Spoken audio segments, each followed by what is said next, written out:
Hello, everyone. Hello, Nathan, Holger. Hello, Esther, George, Grace, Malcolm, Holly. Lovely to be with you.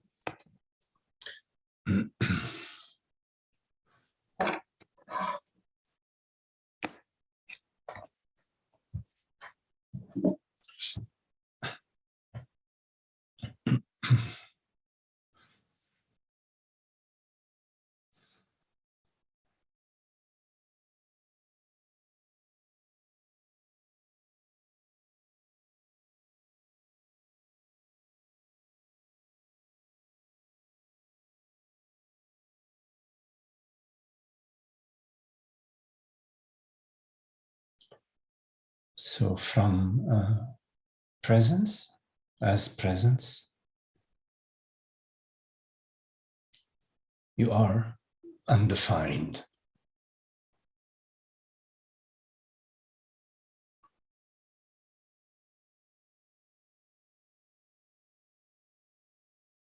You have no form, no shape,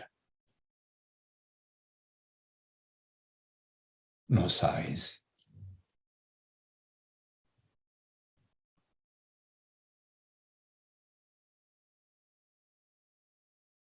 As reality, you are infinite.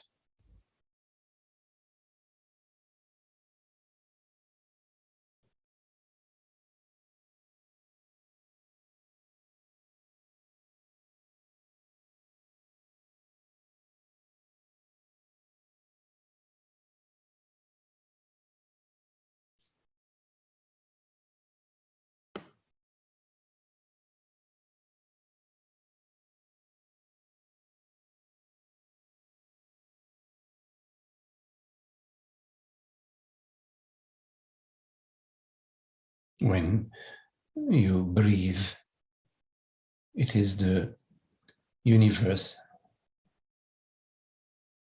which is breathing through you.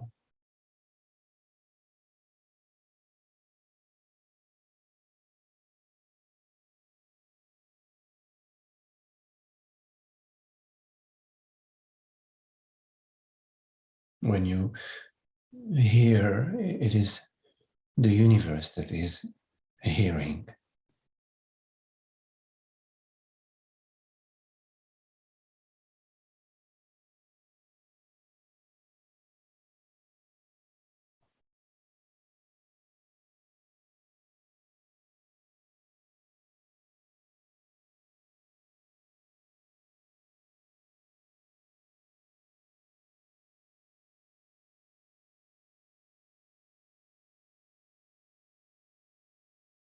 There is no limited personal reality.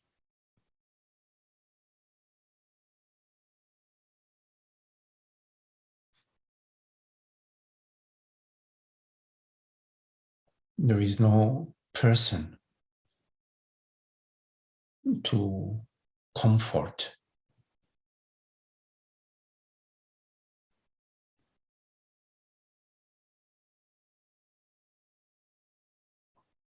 There is no person to heal.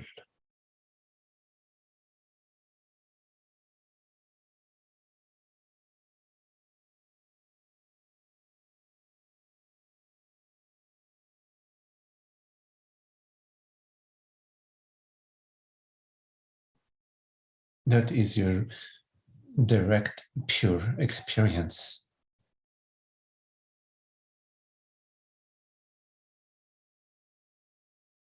But that may not be your belief system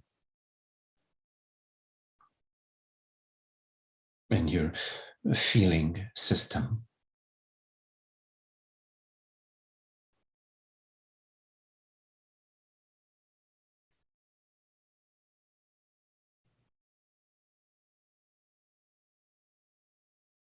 Which may be layers of thoughts.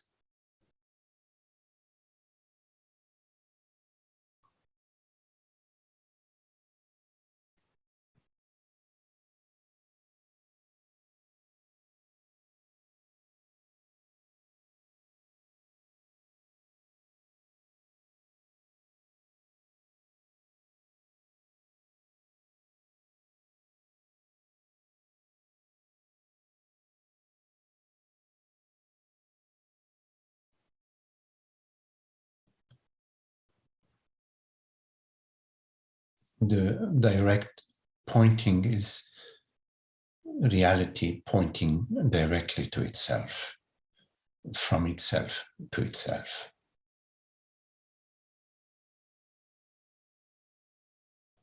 Everything else is secondhand.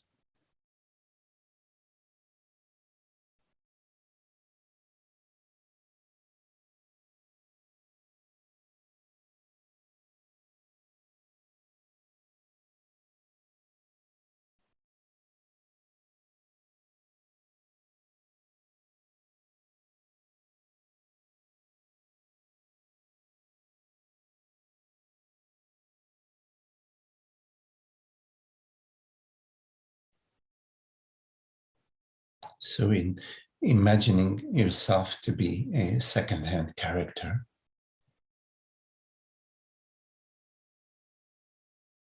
a third or fourth generation,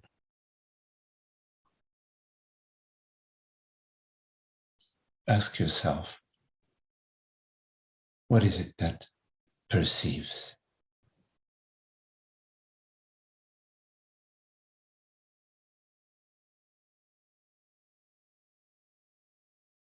In this moment, right now?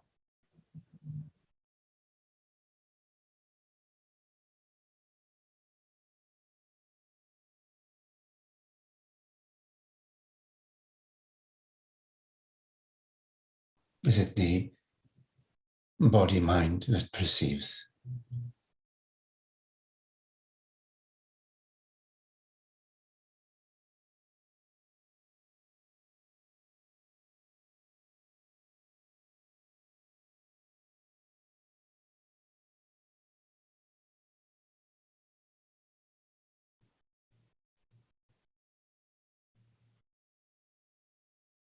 What is my reality in this moment?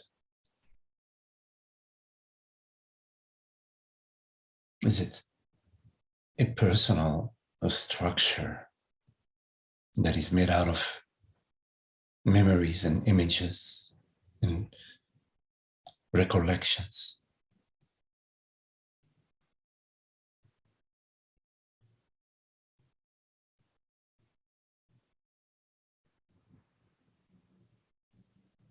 What sort of structure is necessary in this moment to be, to perceive?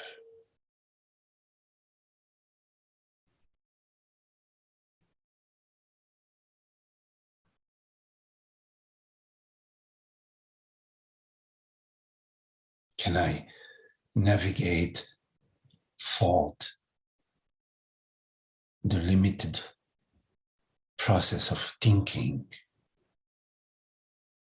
to come upon the ocean of freedom, love, and beauty?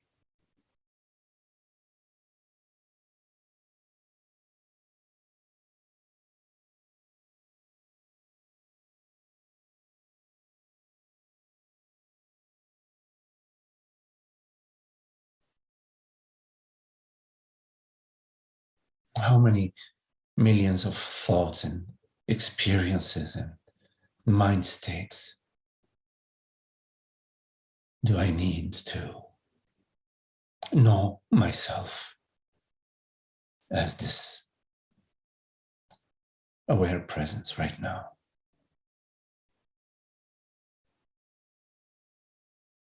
How far back in time do I need to travel? Or how far forward in the future do I need to travel to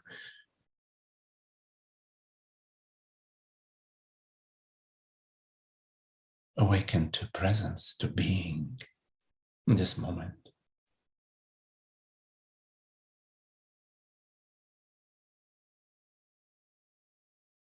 How many hurdles do I need to overcome?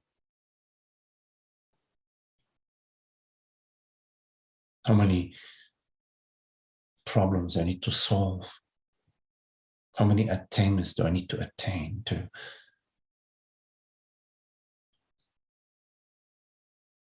awaken to freedom? Or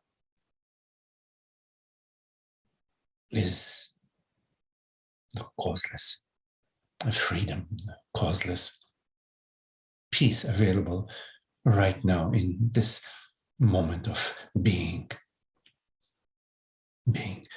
not knowing, not in the past, not in time.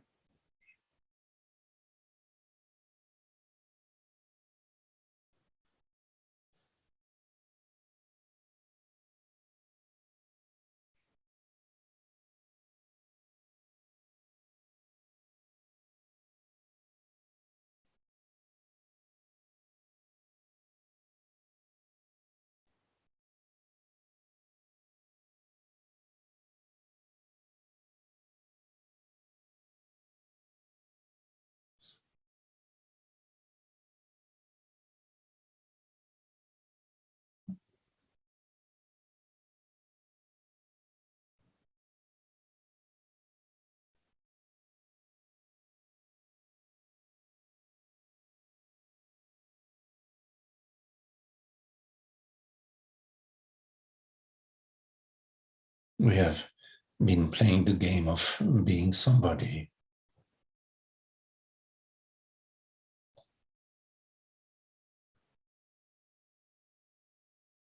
Somebody to be respected, to be honored. Somebody to be loved.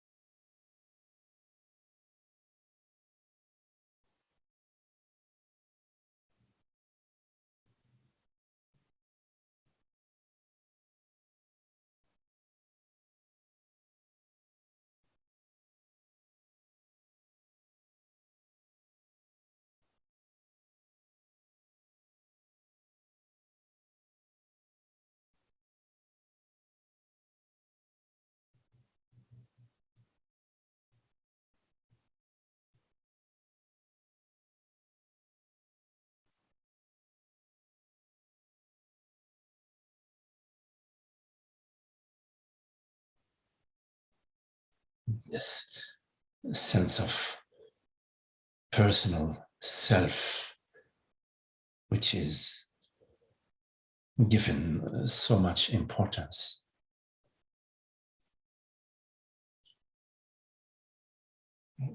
What is it?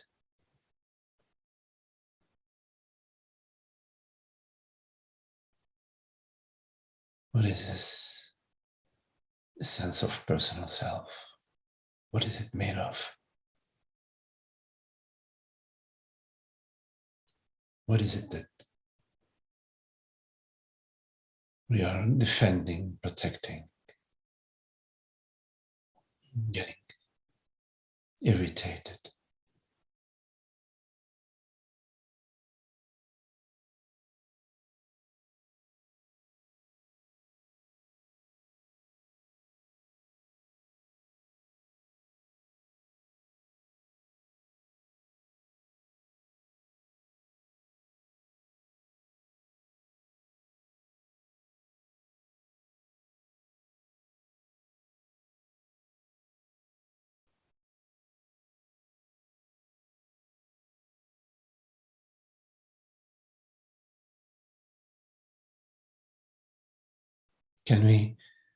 Can we see through this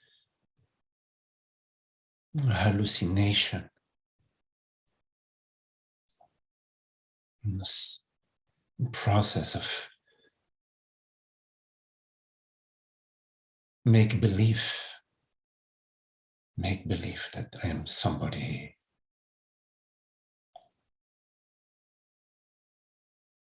and that you have to honor me and respect me? What is this other?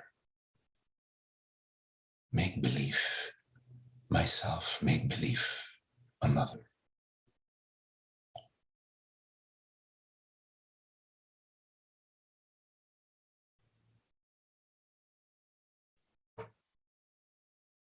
It's a dramatic play that we choreograph and play.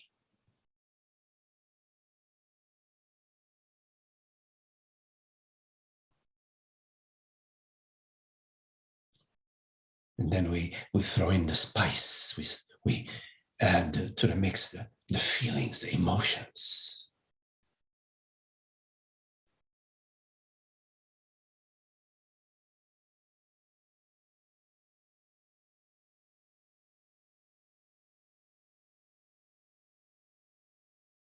It's very exciting this way.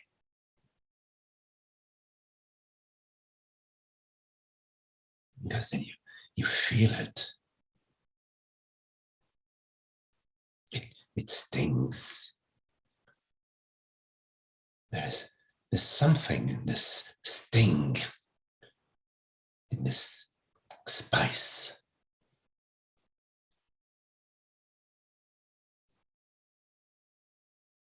That's sort of exciting, isn't it? To be irate.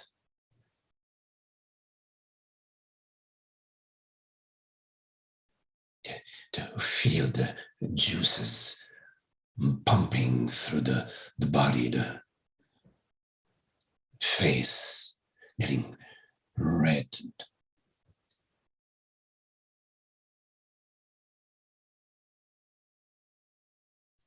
The fists.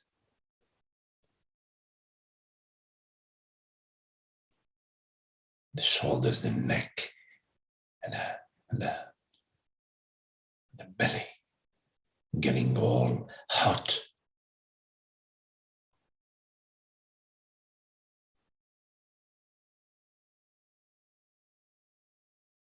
And then the barrage of thoughts.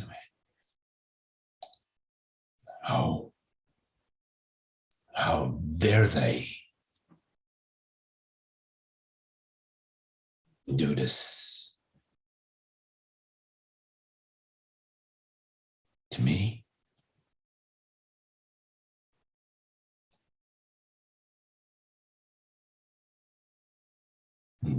We get a sense of self-definition.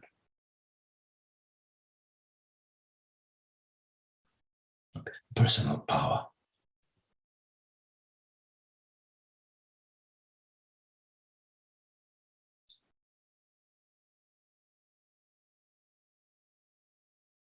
It's such an ancient pattern has been repeating itself throughout the cultures. Now it's our turn to play this role of a personal entity.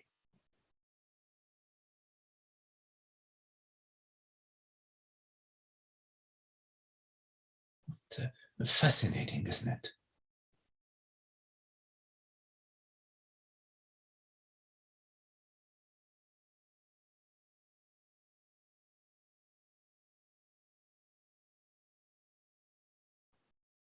We want the world to respond to our unspoken conditions and demands. The universe should know better than bypass my senor.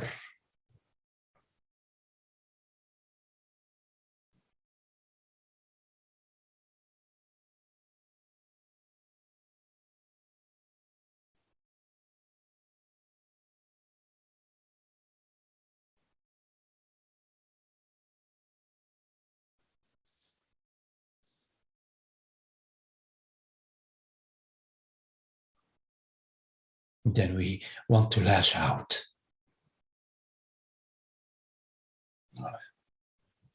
Get them down where they belong.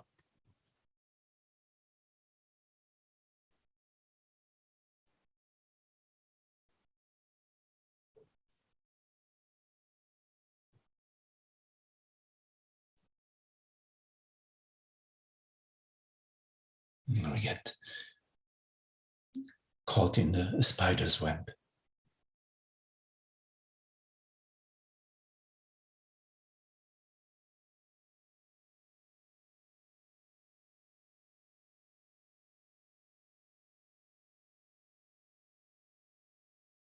Can we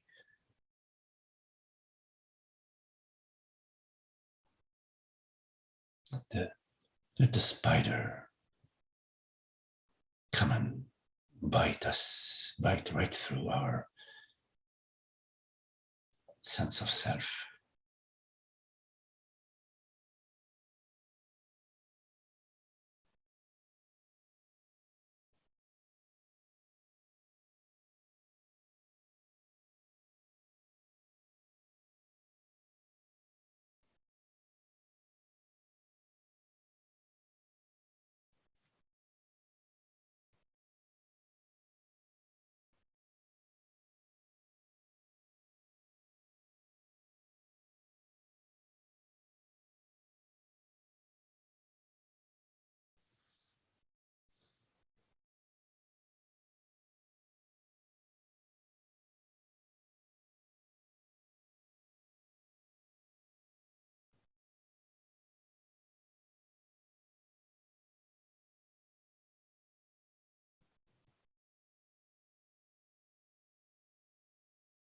Can we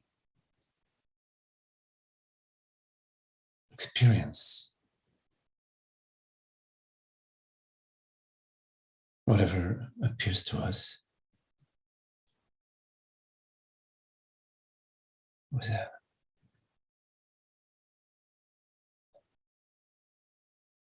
interest,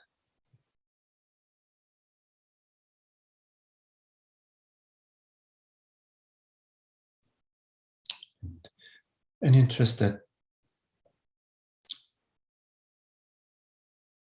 is pure. It's an open interest.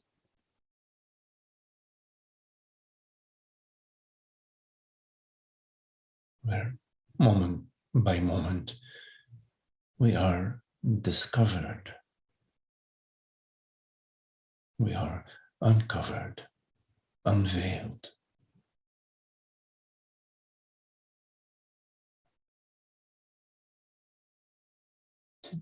To truly not know.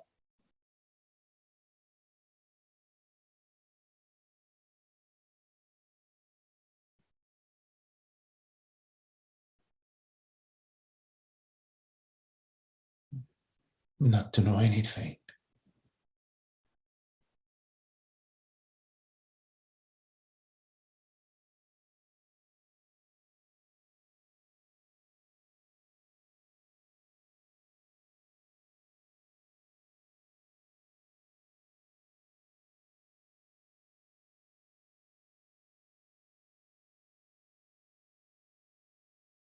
Because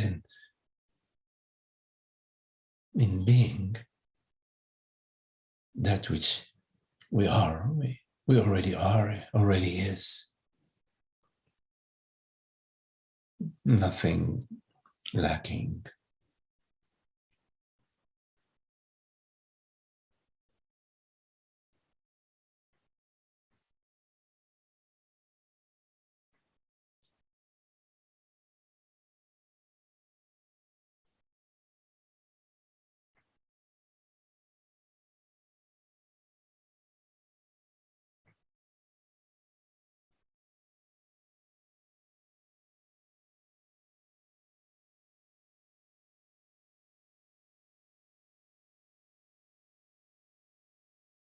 No need to define yourself in any way.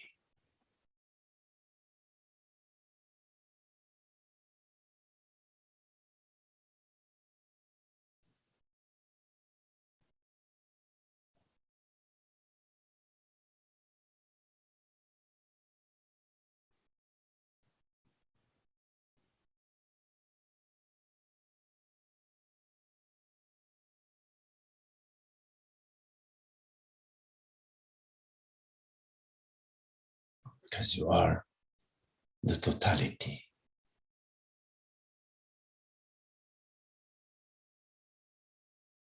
You are the roots and the trunk and the branches and the leaves.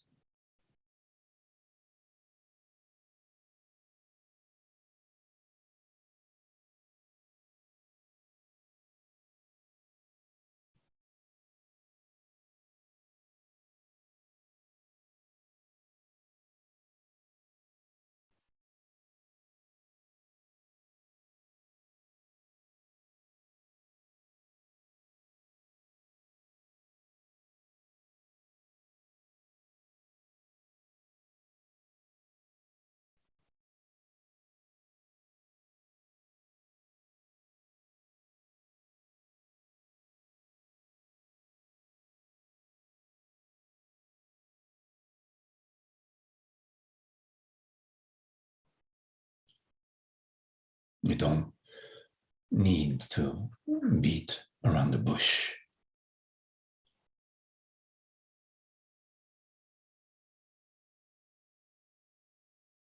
Go straight to amness, I am.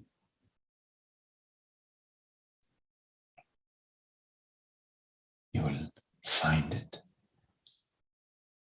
It finds itself.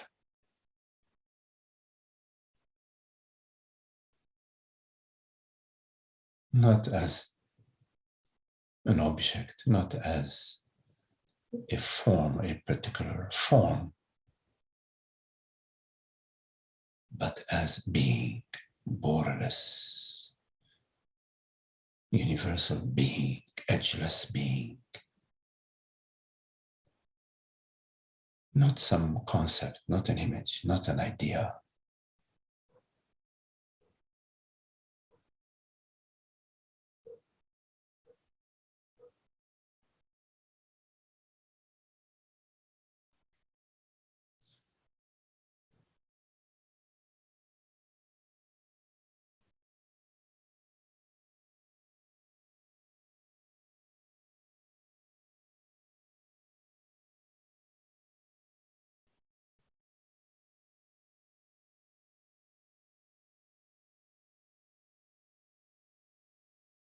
You go from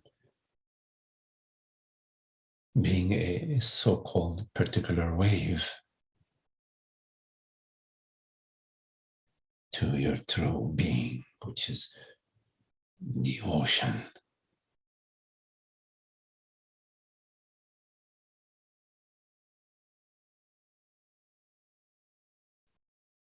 As the ocean,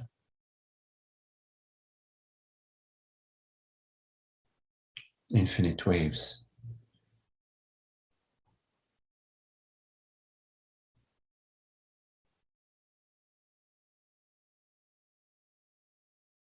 but each wave is reality, is truth, its essence, is a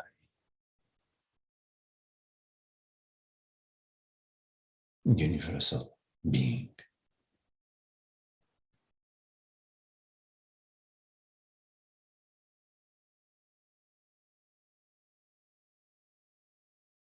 Every cell of your being, every aspect of your being is this universality.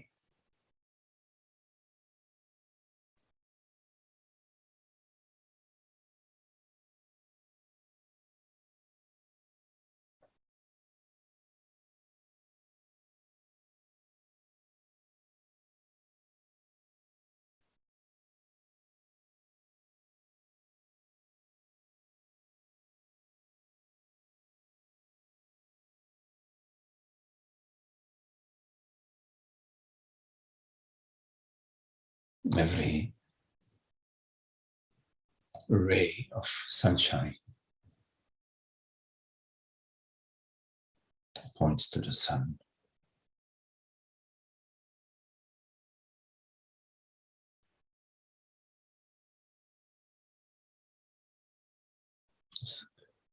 It's called sunshine.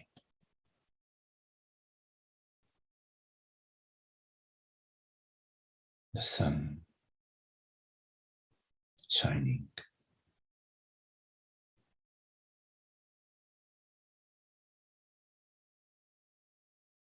When you look at the sunshine, you see the sun.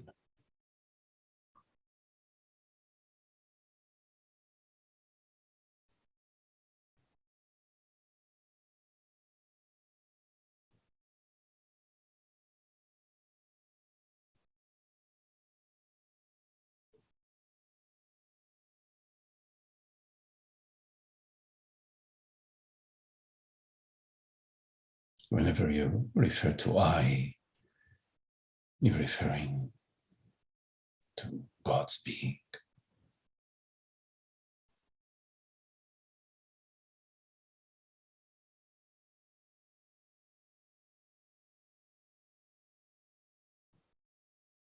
Because in every self, there is God's self.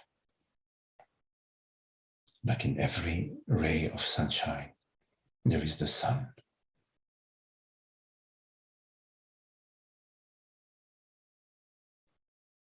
Don't confuse yourself to be anything else.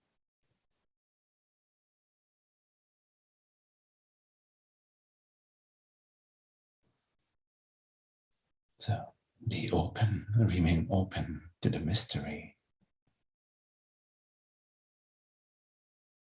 Because God is mysterious.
Okay, so if you have any questions, anything that you would like to explore.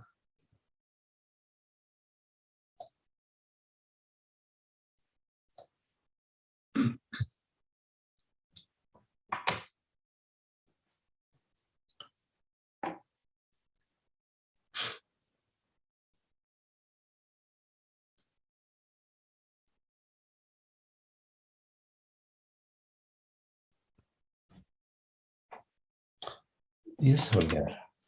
Yes, thank you, Magdi, for this meditation. Some days ago, you commented on a website and said you spoke about the knowable and equated it with awareness, and spoke about the unknowable as appearance. Yes. Can you clarify this a little bit more? I mean, it resonates somehow, but somehow there's also some resistance. And yes, yes,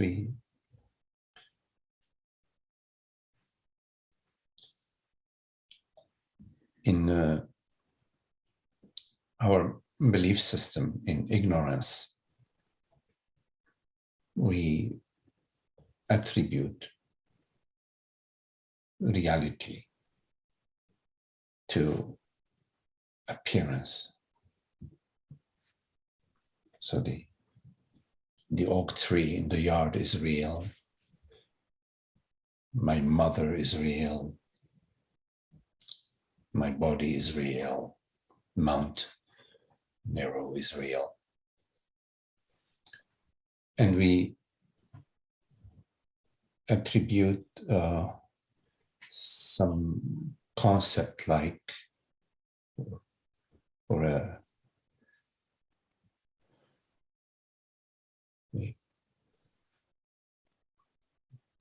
consciousness is something mind-like or thought-like.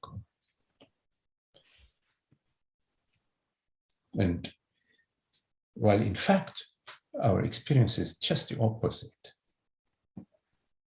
Our experience, that which is real,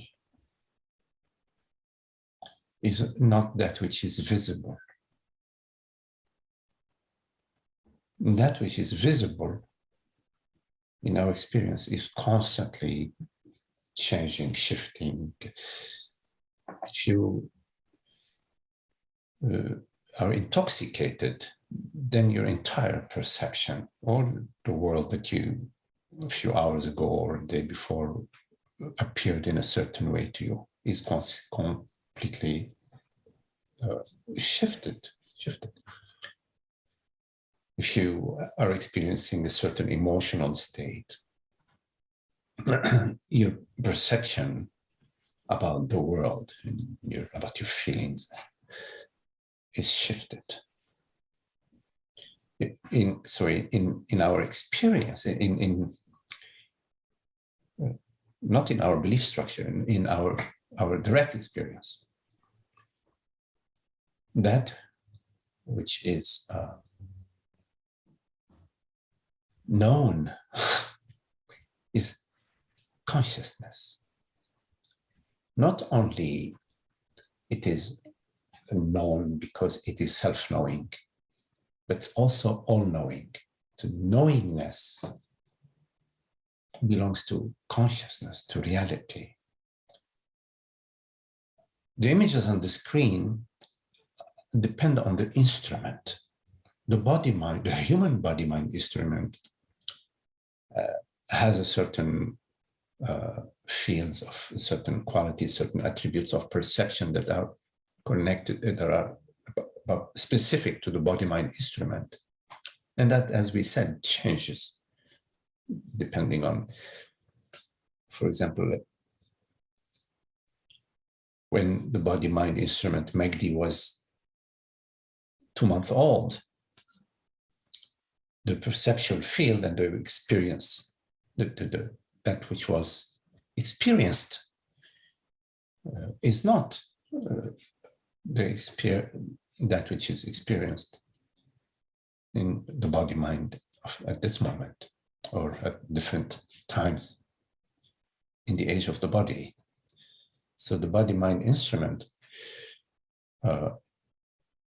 is shifting. It keeps, it's like a microscope. You keep changing the amplification, or like a camera, you keep changing the lenses, or the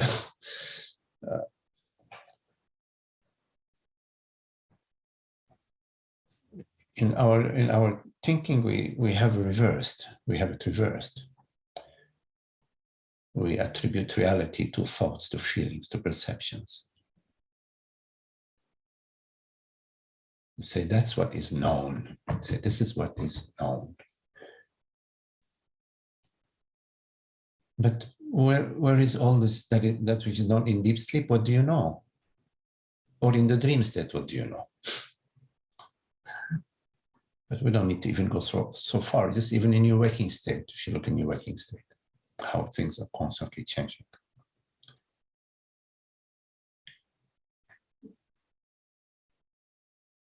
So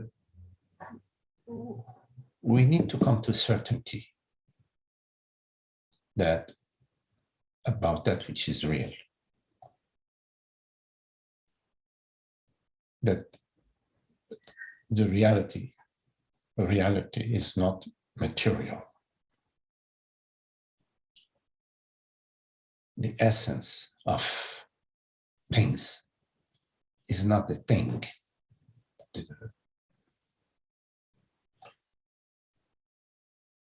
The meaning of a thing is not in the thing. It's beyond the thing.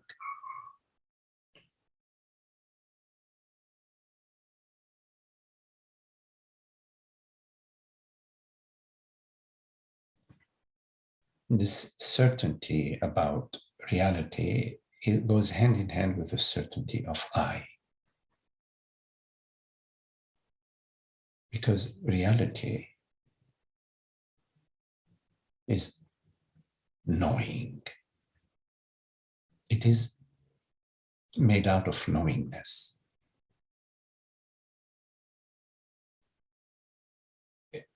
It's a simple understanding. It's not complicated. What gives it the impression of complication is when the mind says, well, explain it to me. Say, oh, explain it to you.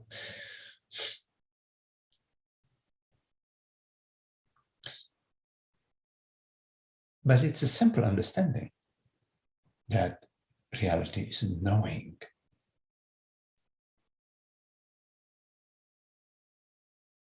Somehow there is a sufficiency about this understanding. It doesn't need to go further. I am this knowingness. I is knowingness. Being knowingness. Sat Chit. Sat presence. Being. This, you cannot, being goes hand in hand with knowing.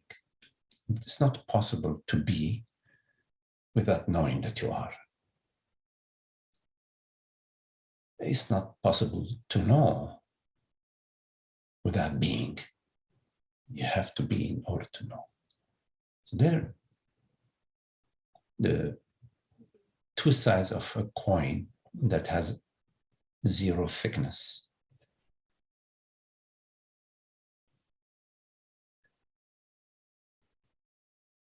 So the understanding about knowingness is understanding about being, about I. And there is nothing that is not known. There is nothing that is not made out of knowingness. What would anything be outside of knowingness?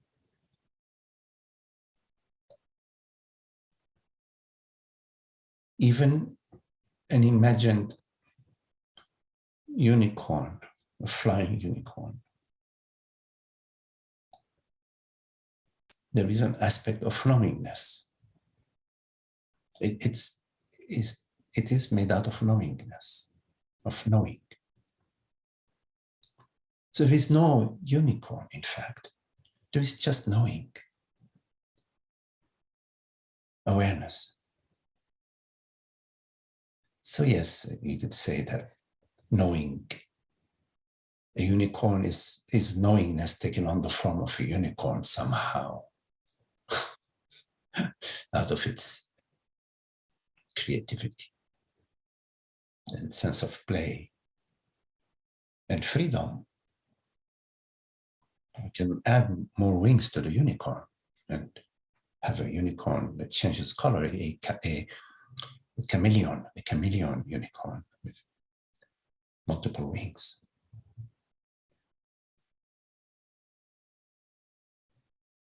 But the reality of the unicorn is not the unicorn. It's not the unicorn where the knowingness resides. The knowingness resides in knowing, in awareness, in knowingness. Knowingness resides in knowingness. The unicorn borrows its appearance from knowingness. It is the dance of knowingness. But this applies not just to the unicorn, it applies to this very experience right now, the experience of hearing, of sensing. Experience of sensing or hearing is made out of knowingness. And this knowingness has no shape, size, location. And that which knows within this knowingness is knowingness itself, which we refer to as I. There is nothing outside of I that is knowing.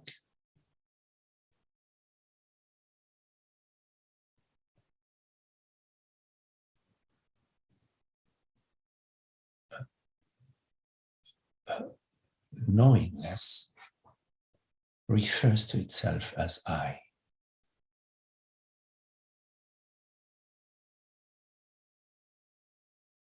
Well, in the English language.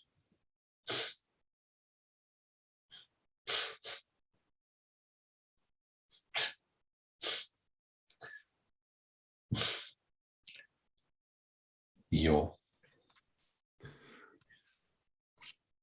Thank you, Magdi.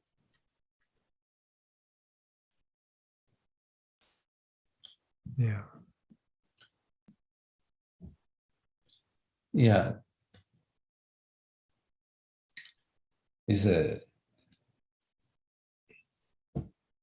From our conditioning, we quickly attribute reality, or that which is known is that which is perceived. So if you think of the hallucinatory state, or the hypnotic state, or the intoxicated state, that will be helpful to realize that this instrument is just a particular setting at this particular point in time. That's all.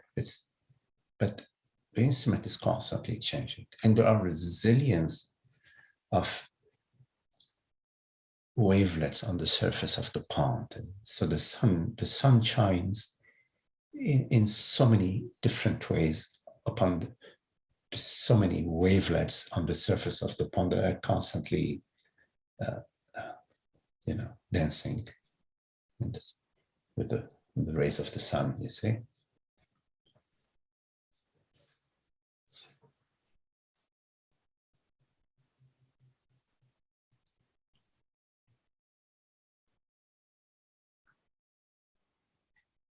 Right now, I can only say, I don't know. I cannot say yes, I cannot say no. There's nothing. It's just, I'm just here and I hear you, and very many things sound very familiar. Yeah, and just thank you.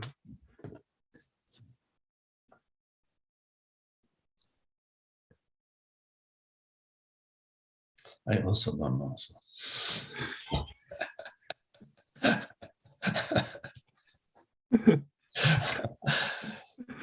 It's beautiful. Thank you for your patience.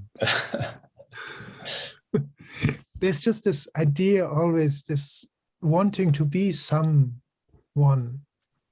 still, this impulse. and I'm aware of it, and Yeah. I'm not hungry to follow it, but it just once in a while it still pops up. Yeah. It's okay. Good. Yeah. We don't have to ride that pony. Yeah. Yeah. And if we do for a little while, we can get off it whenever Yes. we feel like getting off it. What an interesting mechanism, this person, this entity.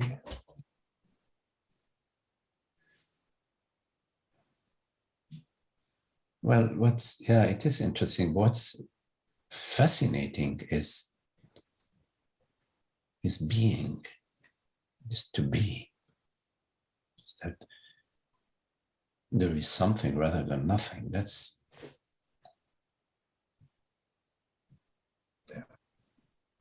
the fact of existence, of being, of awareness. That's mind-blowing, isn't it? That there is awareness.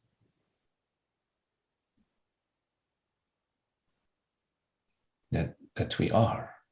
The fact that we are is mind-boggling, isn't it? We are that awareness is.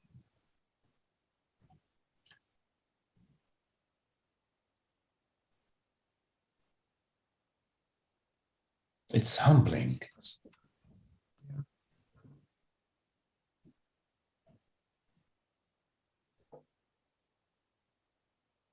There's just this voice still. I know it's only the person, but there is this voice in the background sometimes. A fear of having missed my opportunity somehow.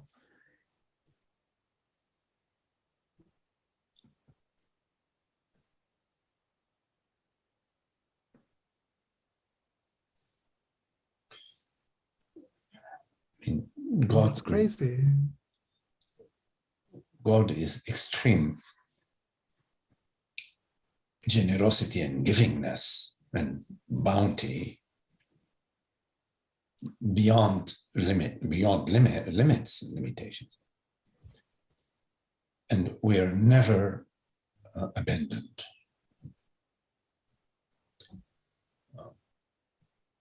By God's love, or God's creation. We are made out of that. So,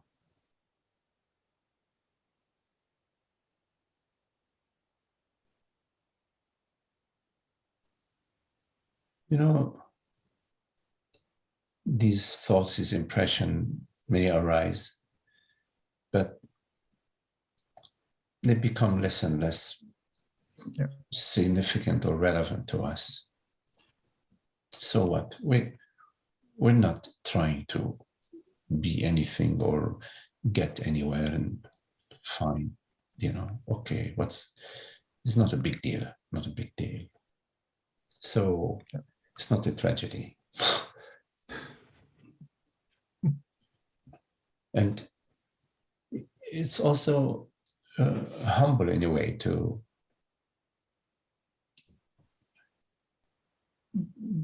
just not to be anybody special or anything special. That's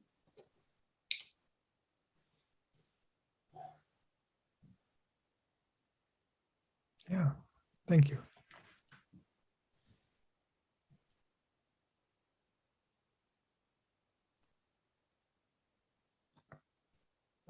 Magdi, I Yes, want to ask,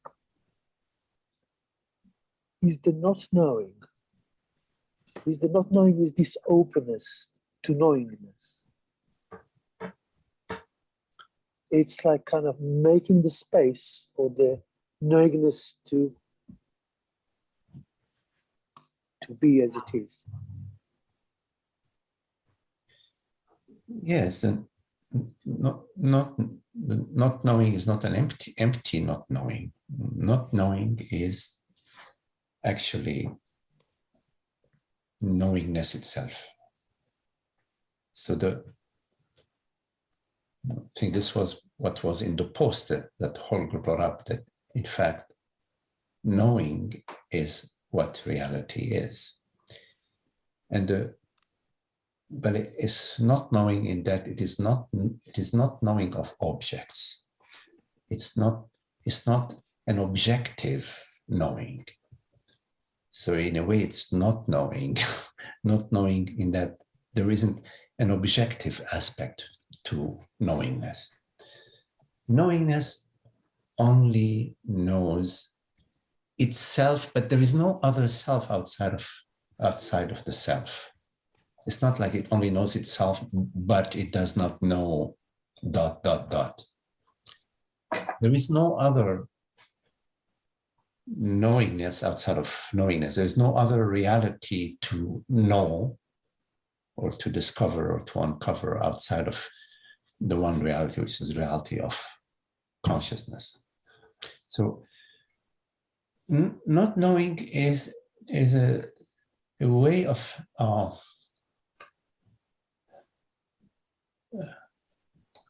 describing in those words the open space of being. So the open space of being is complete unto itself. It's like the open space, like a space in a room is open. It's just space. It doesn't know a chair, a couch, a table. It doesn't. It permeates everything. So the space is not displaced by the couch or by the chair. It doesn't know a chair. But yet, from another perspective, yes, there is a chair, and this chair is made out of space. In fact, as you get a more and more refined microscope and you look at a chair and you look then closer and closer, all you find is more and more emptiness, more and more space. The deeper the further you go, the further you find space. You don't find any object. You up to now, you feel, oh, there is some probability. There is a probability. There's a probability that there is a particle. But when we look at the particle, we don't find a particle. It's fascinating. Fascinating because when the mind goes into the science, it actually is going into its own death. If it goes really all the way to it, it comes to consciousness. Consciousness being there's no individual mind. It's God's mind. And everything is made out of God's mind.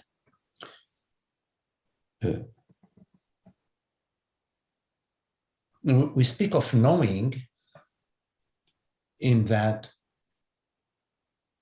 awareness, an attribute of awareness is perception, that we perceive. Right now, we perceive this perception. So I know I perceive this perception. This perception is not possible without knowing it. Also, we speak of knowingness in that consciousness knows it is, awareness knows it is. So the know thyself refers to knowing your formless reality and simultaneously knowing that you are the reality of all quotes unquote forms.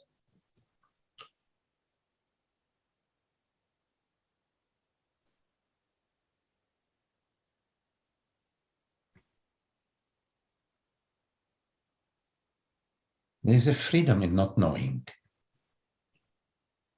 a freedom from any structure, from any limitation, from any objectivity. And not knowing is a reality.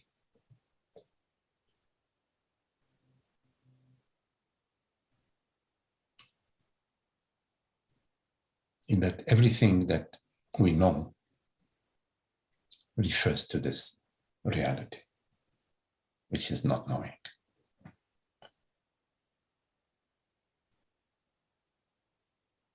So there's a certain relaxation and looseness in not knowing. Because it's open, not knowing is open. It's not in not knowing that is expecting, that is waiting for something.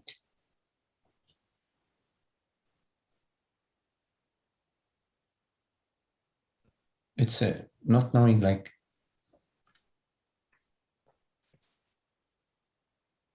a prairie, an open prairie.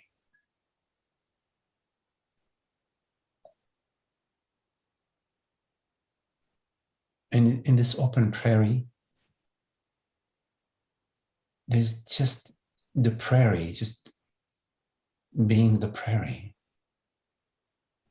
to itself. There's nobody walking into the prairie. It's the prairie grooving to be a prairie. No, I mean, it's not like a figure. It's just, it's Okay. like the bubbles, you know, or the gurgling of a brook. Let me say, there is a delight, not because you are sitting at the edge of the brook and delighting in it, but it's delight in the brook gurgling.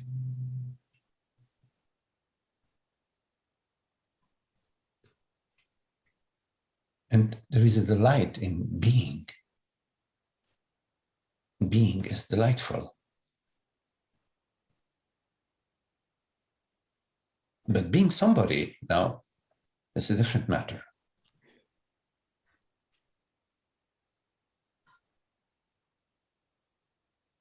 Yes, when I sometimes just walk and there's this sense of not knowing, it's such a relief. Yes. It's an absolute relief. Yeah, absolutely. Of not doing anything. It's just Beautiful. Yeah. That's it. That's Yeah. it. And just me. And that's Yes. it. Expansion. Everything flows through us. So those words, this hearing, the movement of the body, the sunshine, the sound of traffic, all flowing through us. It's all manifesting as a whole. So at all moment, at any moment, this is what's happening. It's this universal flow. And there isn't anybody or any person doing anything. It's being done. It's being done. We are part of the doing and the being, doing. The doing is like the waves are on the surface of the ocean. And the being is the ocean and the waves.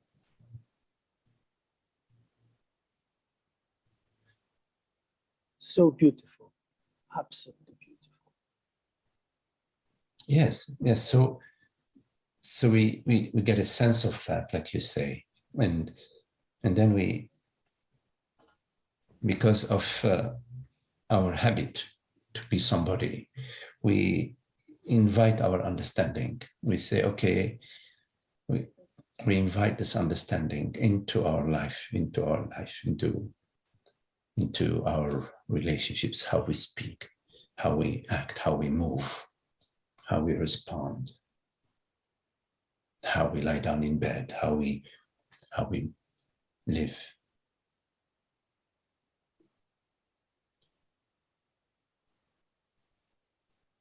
And so it's more freedom, more flexibility, more flow. It is less rigid. It's not knowing. So it's we don't know how, like the leaf in the wind. It's not knowing if it's going like this or like that or like this. Or if the wind is gonna get it off the tree and then it will go down to the ground. It's not knowing. But there's also so much happiness in that. Yes. It's total happiness. Almost brings tears to my eyes just to think about it. Yes. Yes. It's truth. It's truth. You know, truth, love, beauty, they all come together. Freedom, joy, celebration, understanding.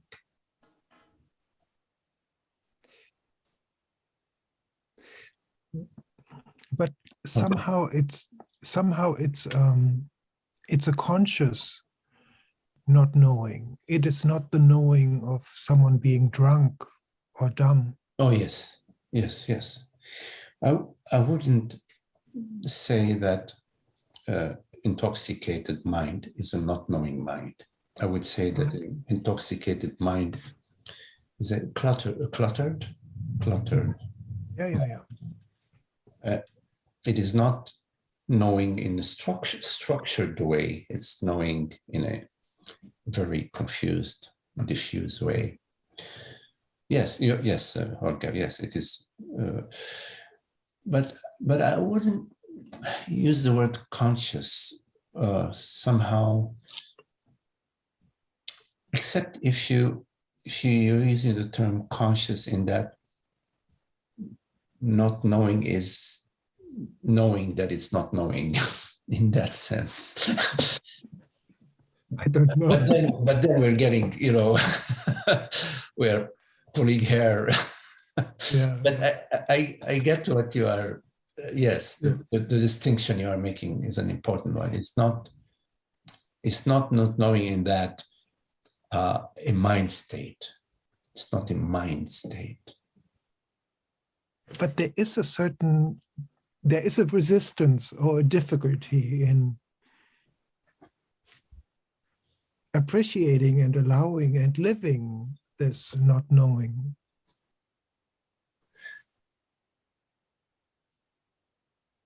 Or is it just we just need to be introduced to it? Maybe that's how to say it. We need to be introduced to it, and then. Well, first, there has to be an understanding that, in fact, consciousness,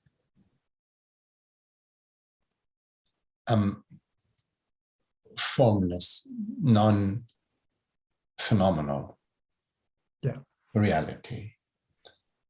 And that's sufficient. There is a sufficient understanding. And that I am sufficient. I get it. I get it in my cell, at my cellular level. I get it.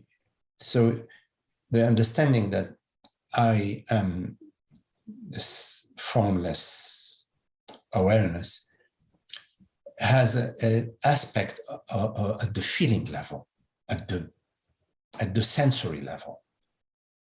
So the cells of your body, become the cells of the universe. Yeah. And the form of your body is the universe. Your body is the universe. Yeah.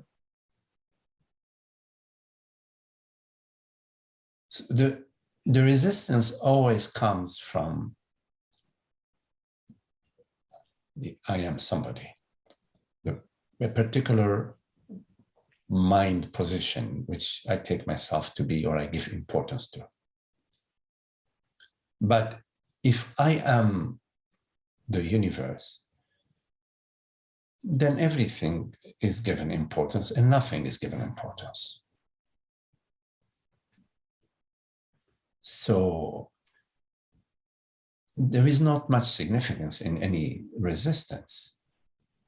What would it be resisting? It is all myself. It is all of it is this. None of it is standing apart from anything else. Nothing is standing apart from myself. So when the resistance arises or objection, then it's helpful to see it just as a temporary local weather.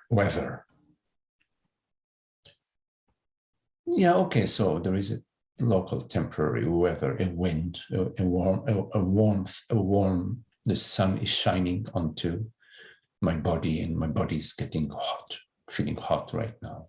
This is just to see it that way as nothing more than the universe universing in this particular fashion at this particular point in time.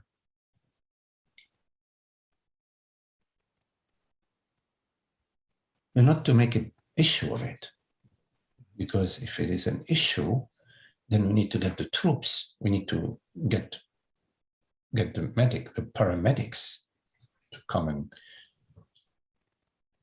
fix the problem. So now we have a problem and we have problem solvers. So we entered into a sort of a self-induced hypnotic state of being a fireman putting out a fire, which is occurring in our own being. It's wonderful. Finally, I have something to do.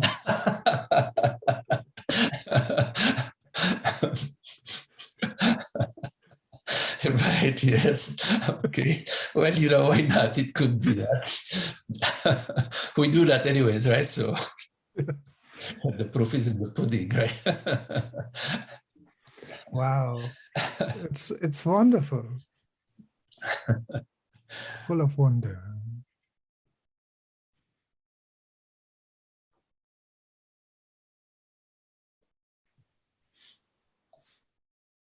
Oh. But because I'm not interested in problems and problem solving, and objections, I'm not interested. Yeah, not interested.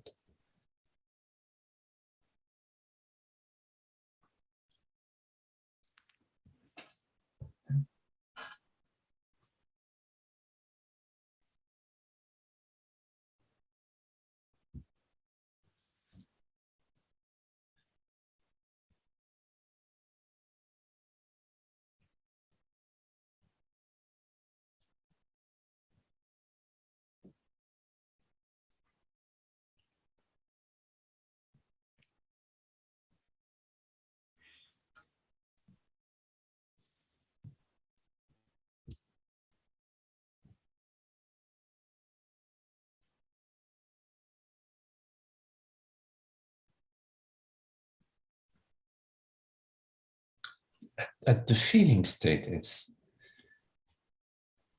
interesting because sometimes the objections arise at the feeling state. Not so much in the thinking, the mind, but then the body level, the feeling level.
Okay.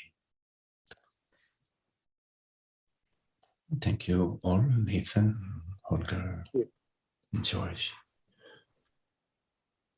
Grace, Holly, Marga, Malcolm,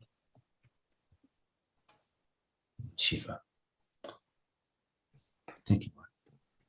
Thank you, Magdi. Okay. Thank you. Thank you, Magdi. Okay. Lovely. Yes. Yeah.